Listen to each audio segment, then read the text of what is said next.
Bili na natin ng lahat ng ari-arian natin dito, pati na itong bahay. Doon na lang tayo sa Maynila manirahan.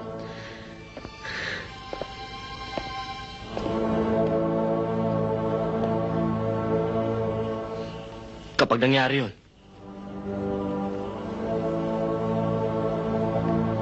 ang ibig sabihin, sila ang nasunod. Eh ano pa ang gagawin natin?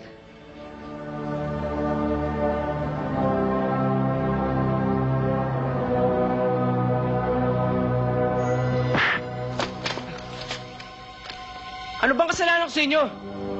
Alam ko, kayang-kaya niyo ako. Tignan ko lang kung kaya niyo itong gawin kay Kuya Romano. Siya nga ang dahilan kaya ka nandito ngayon eh. Dito wagin mo. Para sumunod na kayo pareho sa tatay mo. Siguro kayong pumatay sa tatay ko, no? Pumatay doon! Masyado kang madada. Eh ano, papatayin niyo rin ako? Sige, patayin ninyo! Kala niyo ba natatakot ako sa inyo? Ba, matapang ha? Huwag din natin patagalin to. Kulang kayo mga pare ko. Susubukan natin ang tapang ng batang ito. Bibilangan kita ng 3. Pag hindi ka tumakbo, tapos ka na. Pag nakasuot ka naman sa tubuan, baka sakali makatsamba ka. Siya! Dalawa! 3! Au! Dalawa! Yes!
Hoy, gago!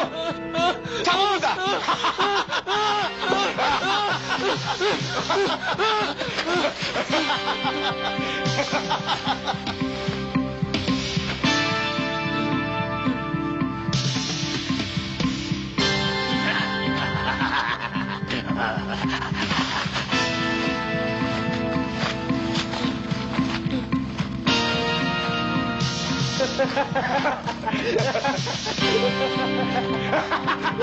Hey, gago! Akala mo di ka namin abutan.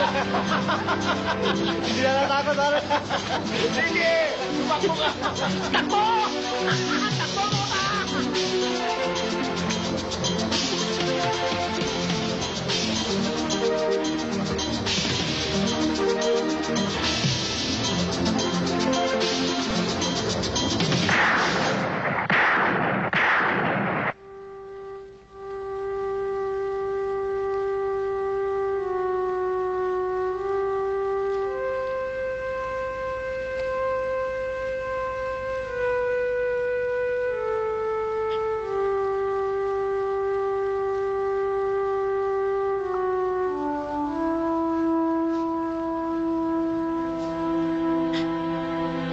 Huwag mong paghinalaan si Arguello. Hindi porke galit ang isang tao may sapat ng dahilan upang pumatay. Eh sino? Wala naman kaming kilalang matinding kaaway si Noli. Diyos na siguro ang nakakaalam. Kaya, pumanatag ka. O, mapapasamba yan.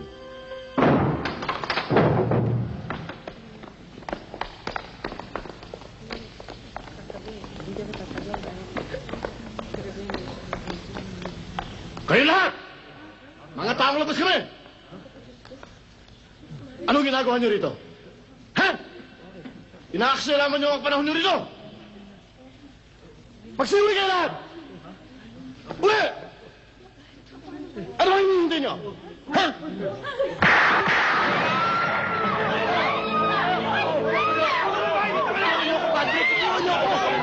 Yan! Dalihan nyo! Marina, Helen, dito na kayo.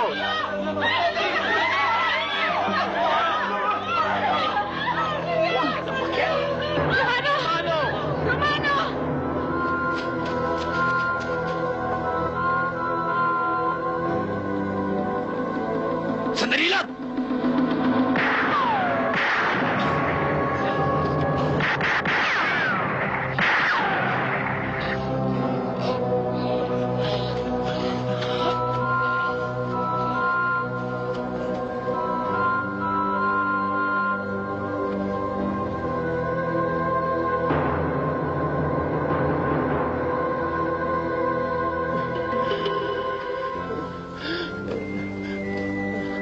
Sino nag-utos sa'yo?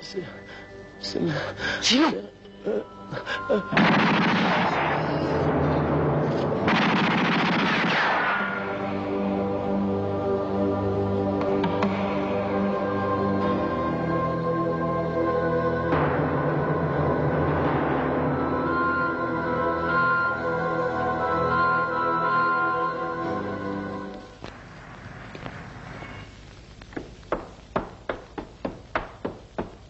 Anong nangyari?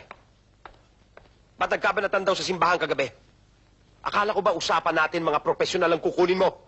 Talagang matitinig ang mga yon, Mayor. Kaya lang lumaban si Romano. Tinamaan si Ambo, yung leader nila. Baka ako magsalita Kaya tinapos ko na. Isa pa yan. Bakit ka lumantad? Kung may nakakita sa taga rito. Yan ang sinasabi ko sa'yo, Mario.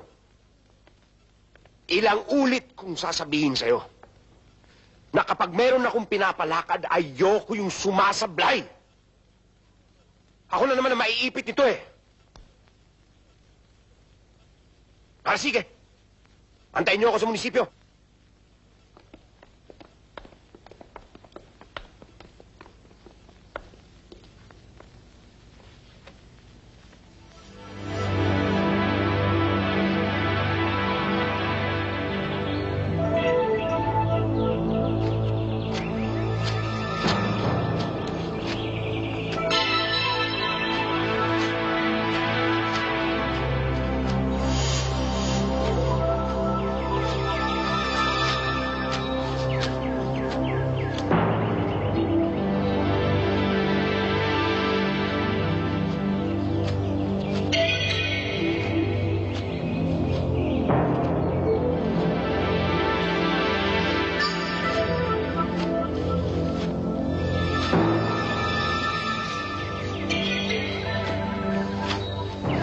Hanggang dyan ka lang!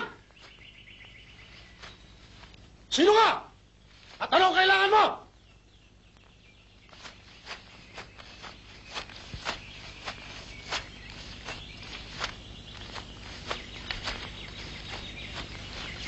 Sino ka at ba't ka napadpad dito? Wala akong balak na masama. Bakit nandito ka sa lugar na ito? Gusto ko lang makausap ang pinuno sa teritoryong ito. Sino nagbigay sa'yo ng karapatan para makausap siya? Nag-aaksaya lang yata ako ng panahon ko rito Mayabang ka, bata.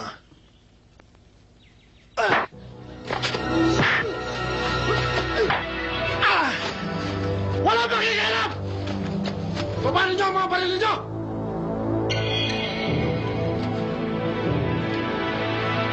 Okay ka, bata. Tignan nga natin ang galing mo.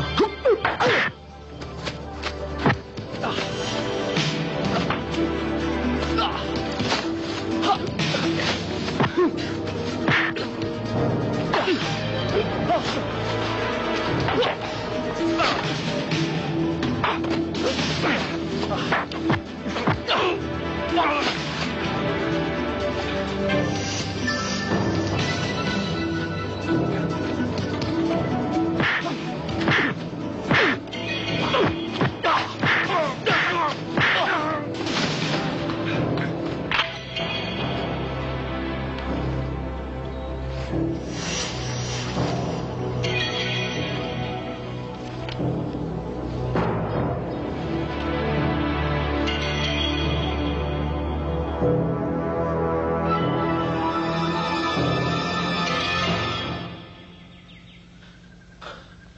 ka pala, bata. Tibay mo, ah. Halika, mag-usap tayo.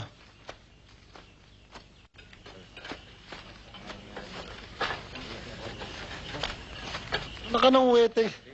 Muntik mo nang malagas itong... Ano nga pala ang pakay mo sa akin? Anak ako ni Mayor San Diego. Gusto ko lang malaman kung may kinalaman kayo sa pagpatay sa kanya. At nung sa nangyaring gulo sa burol ng kapatid ko. Kung may kinalaman man kami, malaking katarantaduhan kung aaminin ko sa'yo. At kung hindi naman, ano naman ang batayan mo para maniwala sa sinasabi ko? Hindi kami mamamatay tao. Kapakanan ng taong bayan ang ipinaglalaban namin. Kaya nga kami naririto eh. Kilala namin ang tatay mo. Hindi namin siya kapanalig o kasama.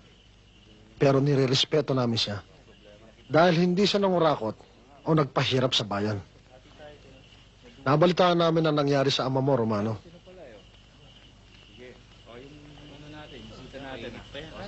Mag-iingat ka. Malakas ang kalaban mo. Nandyan lang yan sa tabi-tabi.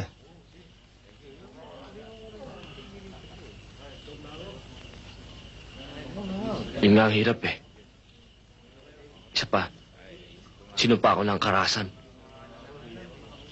Kaya lang eh, Hindi mo maiiwasan yan. Talagang ganyan ang buhay.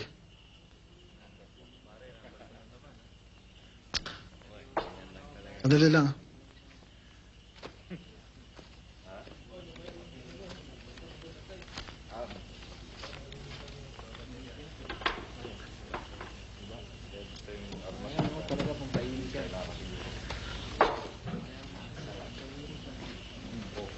Bilang pagkilala sa kakayahan mo. Tanggapin mo.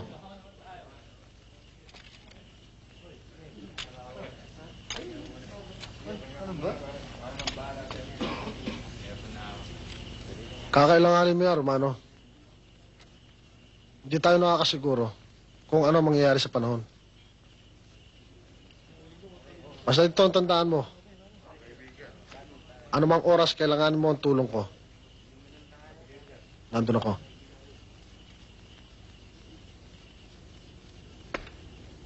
salamat. Hindi ako naniniwala mga taong labas na may kagagawa ng gulo sa simbahan. Tama ka, Romano. Pero hindi rin tiga rito ng gulo sa burol ni Noni. Hindi rin mga taong labas. Paano mo nalaman? May nakausap ako mapagkakatiwalaan. Paano nangyari yon? Matagal na tayo magkaibigang Chris. Naintindihan ko katayuan mo. Pero bilang hepe ng pulisya, mukha yatang wala ka nagagawa.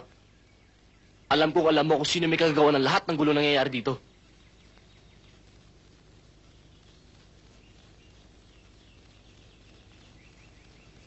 Ang totoo niya, Romano, kaya ako pinaluwas na Maynila ang pamilya ko. Dahil sa katayuan ko. Totoong hindi ako makakilos. Dahil nakagapo sa mga kamay ko. At kung natatandaan mo, ang tatay mo naglagay sa akin sa pwesto. Kaya nung mamatay siya, alam kong bilang na ang araw ko. Dahil kontrapartido si Mayor Antero. Bakit hindi ka magbitiw? Alam mo, Romano, kahit ganun lang pagkakakilala mo sa akin, kumikilos din ako. Pero oras na mabuo ko ang lahat ng ebidensyang laban sa mga taong gumagawa ng kagulo sa bayang ito. Saka mo malalaman ang hakbang ko. Eh bakit hindi tayo magtulungan? Darating tayo dyan. Noong isang araw may natanggap akong balita mula sa informer ko. Nakita raw nila si Nomer Santiago, yung isa sa dating bodyguard ng tatay mo. Nandun sa rest house, malapit sa playa, hindi kalayuan sa bayan. Ngayon, Chris, gusto ko lang matiyak kung yung nawawalang dating bodyguard ng tatay ko, sila ba ang pumatay sa kanya?